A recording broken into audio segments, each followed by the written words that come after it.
प्रिय दर्शकों, नमस्कार। आज उपस्थित हूँ आप सभी के समक्ष शीघ्र विवाह का एक सटीक और आसान उपाय को लेकर। यह उपाय आपको किसी भी एकादशी से प्रारंभ करना है। आप शुक्ल पक्ष की या कृष्ण पक्ष की किसी भी एकादशी से यह उपाय प्रारंभ कर सकते हैं और इसका शीघ्र अतिशीघ्र लाभ उठा सकते हैं। यह उपाय आपको कहीं बाहर जाने के लिए भी नहीं कहेगा, अर्थात आप घर पर रहकर भी या पर जहाँ पर भी आप हो वहीं पर रहकर भी इस उपाय को कर सकते हैं और इसका शीघ्र ही लाभ प्राप्त कर सकते हैं। इसके लिए आपके पास जो सबसे प्रमुख चीज़ होनी चाहिए वह है एक तस्वीर, और वह होनी चाहिए आपके पास भगवान विष्णु की एक ऐसी तस्वीर चाहिए जिसमें वह लेटे हुए हो, अर्थात वह नाग पर सोए हुए हो और वहीं पर माता लक्ष्मी उनके चरणों में बैठकर उनके चरण या तो दबा रहे हो या वहीं पर बैठे हुए हो। इस तरह की एक आपको फोटो चाहिए, एक तस्वीर चाहिए। आप कहीं पर भी हो, यह तस्वीर आपको आसानी से मिल जाएंगी। इसमें ऐसी तस्वीर ना ले जिसमें माता लक्ष्मी और भगवान विष्णु साथ में खड़े हो। अगर ऐसे आराम से लेटे हुए हो भगवान विष्णु और वहीं पर माता लक्ष्मी बैठी हुई हो, यह अत्यंत श्रेष्ठ है। इस तरह की तस्वीर मिलने से आप उनकी पूजा करेंगे तो शीघ्र ही विवाह के मार्ग में जो परेशानी आ रही होंगी वह दूर हो जाएंगी। करना क्या है, आपको करना बस इतना ही है कि सर्वप्रथम तो किसी भी एकादशी को जब भी आप यह उपाय कर रहे हैं उस दिन आपको यह करना है कि सुबह जल्दी उठकर स्नान आदि से निवृत्त होकर आप यह करें कि सर्वप्रथम तो सूर्य को अर्घ्य दे दीजिए।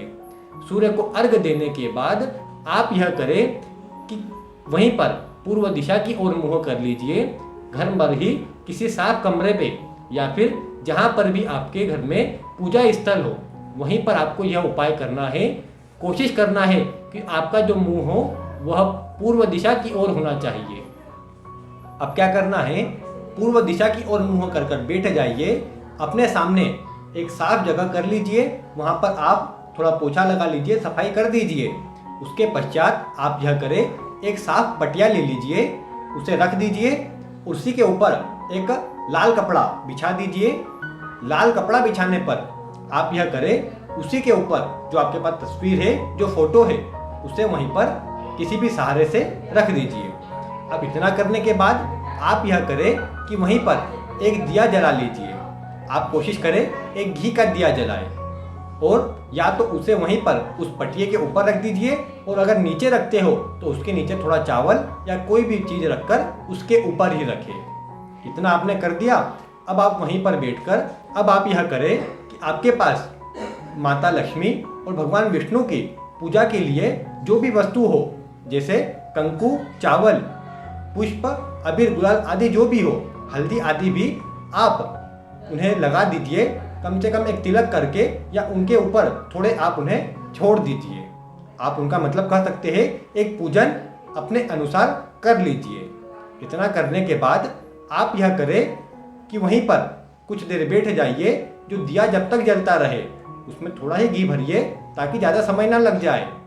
थोड़ा उसमें घी भरकर रखा है वहाँ पर, जब तक वह जलता है तब तक आप ओम नमो भगवते वासुदेवाय, यह आसान सा मंत्र है, यहाँ साइड में दिख रहा होगा, ओम नमो भगवते वासुदेवाय। इस मंत्र का आपको जाप करना है। अगर आप जब तक दिया जलता है तब तक कर सके, अत्यंत श्रेष्ठ।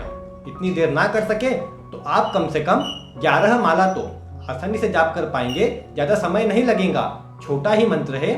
इस मंत्र को जाप करते समय मन में आपको यही विचार रखना है कि इस मंत्र के प्रभाव से भगवान विष्णु और माता लक्ष्मी जो भी आपके विवाह में परेशानी आ रही है, जो भी बाधा आ रही है, उसे दूर कर रहे हैं। और अगर आप ऐसा करते हैं तो आपके विवाह के मार्ग में जो भी परेशानी आ रही होंगी, जो भी बाधा आ रही होंगी, वह शीघ्र ही दूर हो जाएंगी। इस दिन एक और कार्य करना चाहिए कि अगर आपके पास एक सफ़ेद पुष्प हो, लाल, पीला जो भी पुष्प हो जाए, आप ले लीजिए। उस पर थोड़ी हल्दी लगाकर आप माता उनकी जो तस्वीर है उसके नीचे आप रख दीजिए। ऐसा करने से भी विवाह के मार्ग में जो परेशानी आ रही होंगी वह दूर हो जाएंगी।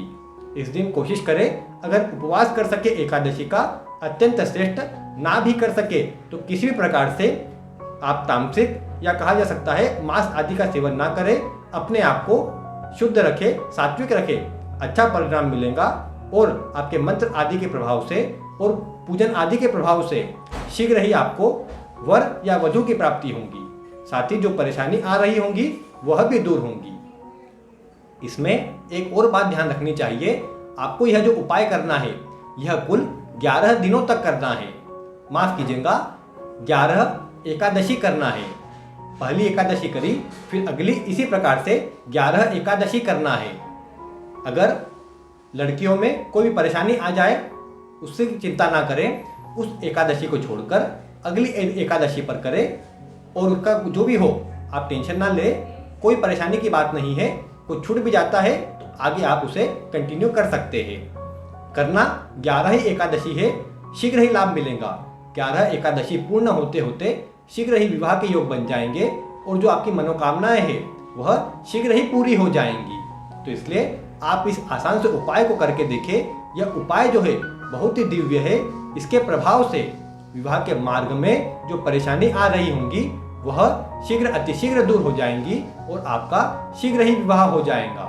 इसके साथ ही एक और उपाय बता रहा हूँ। यह हो सकता है सभी के लिए सहज ना हो, सभी इसे आसानी से ना कर पाए, परंतु जो कर सके उनके लिए बता देता हूँ। करना क्या है आपको कि सर्वप्रथम तो एकादशी के दिन ही 108 बिलपत्र आप एकत्रित कर लीजिए अपने पास और यह करें। उन 108 बिलपत्र पर आप उन्हें पहले साफ कर लीजिए, शुद्ध जल से धो आदि लीजिए।